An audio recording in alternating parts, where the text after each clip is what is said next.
ડુંગળીનું મસણ.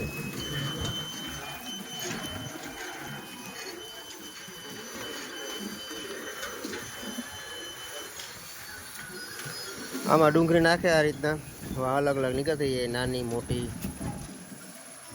આ રીતે ડુંગળીના બોક્સ બનાવે તો પાંદડા જે હોય ચોખ્ખી થતી જાય.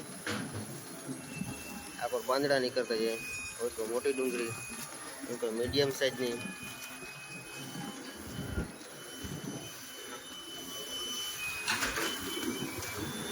આ મશીન પણ આપણે ઇન્ડિયાનું જ છે.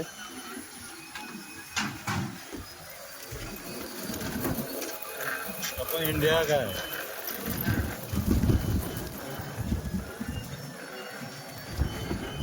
ઇઝરાયલમાં પણ ઇન્ડિયાના મશીન હાલે.